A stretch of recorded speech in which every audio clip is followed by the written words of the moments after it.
Hi friends, welcome to my channel. Parts of speech ಮಾಡ್ತಾ ಇದ್ದೀನಿ easiest and simply ವೇಯಲ್ಲಿ with giving examples and explaining the important concepts. ಆ ನಿಟ್ಟಿನಲ್ಲಿ ನಾನು ನಿನ್ನೆ ನೌನ್, ಪ್ರನೌನ್ ಮತ್ತು ಅಡ್ಜೆಕ್ಟಿವ್ ಮತ್ತು ವರ್ಬ್ ಮಾಡಿದೆ.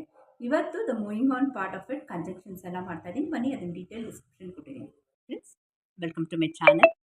ಇವತ್ತು ನಾವು adverbs, prepositions and the conjunctions ನೋಡೋಣ. ಅದಕ್ಕೆ ಮುಂಚೆ ರೀಕ್ಯಾಪ್ ಆಫ್ ಎಸ್ಟರ್ಡೇಸ್ ಅಂದರೆ ಪಾರ್ಟ್ಸ್ ಆಫ್ ಸ್ಪೀಚ್ ಮಾಡ್ತಾ ಇದ್ದೀವಿ. The easiest and the simplest way ಅದರಲ್ಲಿ ನಾನು noun, pronoun, adjective, verb complete ಮಾಡಿದೆ ವಿತ್ ಎಕ್ಸಾಂಪಲ್ಸ್.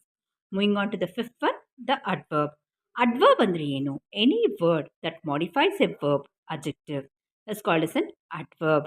ಮಾಡಿಫೈಸ್ ಅಂದರೆ ಏನು ಹೇಮಾ? ಅಂದರೆ modifies and describe the elephant is so big, it's so fat. Okay, ವಿವರಣೆ ಕೊಡೋದು.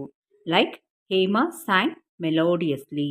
ಮೆಲೋಡಿಯಸ್ಲಿ ಹೇಮಾ ಸ್ಯಾಂಗ್ ಏನು ಅರ್ಥ ಇಲ್ಲ, ಹಾಡು ಹೇಳಿದ್ಲು ಹೇಮಾ ಅಷ್ಟೇ. ತುಂಬ ಚೆನ್ನಾಗಿದೆ ಕಂಠ. ಎಸ್ ಪಿ ಬಾಲಸುಬ್ರಹ್ಮಣ್ಯ ಅವ್ರ ಕಂಠ ತುಂಬ ಚೆನ್ನಾಗಿದೆ. ಜಾನಕಿ ಅಮ್ಮ ಅವ್ರ ಕಂಠ ತುಂಬ ಚೆನ್ನಾಗಿದೆ. It's very melodious. ಇವತ್ತು ಕೇಳಿದ್ರು ಅಷ್ಟೇ ಅಲ್ವಾ? ಸೊ ಮೆಲೋಡಿಯಸ್ ಅನ್ನೋದು ನಮ್ಮ ಅಡ್ವರ್ಬ್. ಅಡ್ವರ್ಬ್ ಅಂದರೆ ವಿಚ್ ಮಾಡಿಫೈಸ್ ಎ ವರ್ಬ್ ಅಂದರೆ description of a verb. He writes cleanly or neatly. Cleanly, neatly ಒಂದು ಸ್ಪೆಸಿಫಿಕ್ ಆಗಿ ಒಂದು ಅಡಿಷನ್ ಆಗುತ್ತೆ ಒಂದು ಸೆಂಟೆನ್ಸ್ಗೆ. ಗಿವಿಂಗ್ ಎನ್ ಎಕ್ಸ್ಟ್ರಾ ವರ್ಡ್ಸ್, ಅದನ್ನು ನಾವು ಡಿಸ್ಕ್ರೈಬ್ ಅಂತ ಹೇಳ್ತೀವಿ. So cleanly and neatly will come to under adverb. Hema is very lazy person. Very very ಅನ್ನೋದು important. Any word that modifying on to the prepositions. Words which are placed before a noun or a pronoun. The words which are placed before a noun or a pronoun is called as a prepositions. They indicate the direction, position and the location. We are playing under the tree. Under. I am playing under the tree. We are playing under the tree antivala. So under. I am going to the market. To. The pen is on the table. On. Rama works at a shop. At. Andre words placed before a noun or a pronoun, they indicate direction, position and the location. Examples ಹೇಳೋದಾದರೆ, we are playing under the table. I am going to the market. The pen is on the table. On ಬರುತ್ತೆ. Rama works at a shop. Last one ಬಂದ್ಬಿಟ್ಟು conjunction.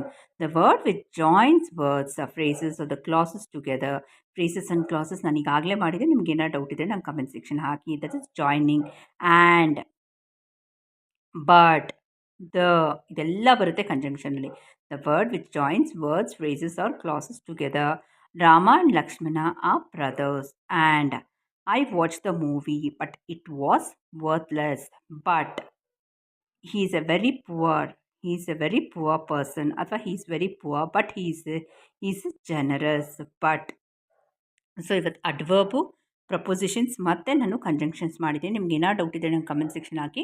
ನಾನು ಹೇಮ ಈ ಕ್ಲಾಸ್ನ ಇಲ್ಲೇ end ಮಾಡ್ತಾಯಿದ್ದೀನಿ. ಹೋಗಬಲ್ಲ. ಎಲ್ಲರಿಗೂ ನಮಸ್ತೆ. ನಾಳೆ ಇನ್ನೊಂದು ಒಳ್ಳೆ ಟಾಪಿಕ್ ಜೊತೆ ನಿಮ್ಮನ್ನ ಮೀಟ್ ಮಾಡ್ತೀನಿ. ಅಂಟಿಲ್ ದೆನ್ ಟೇಕ್ ಕೇರ್, ಬಾಯ್ ಅಂತ ಹೇಳ್ತಿದ್ದೀನಿ. ಯಾರಾದರೂ ಫಸ್ಟ್ ಟೈಮ್ ನನ್ನ ಚಾನಲ್ನ ವಿಸಿಟ್ ಮಾಡಿದರೆ ದಯವಿಟ್ಟು ಆಲ್ ಅಂತ ಸಬ್ಸ್ಕ್ರಿಪ್ಷನ್ ಕೊಡಿ ಅಂತ ಹೇಳ್ತಾ ನಾನು ಹೇಮ ಹೋಗಬಲ್ಲ. ನಾಳೆ ಇನ್ನೊಂದು ಟಾಪಿಕ್ ಜೊತೆ ನಾನು ಕಂಟಿನ್ಯೂ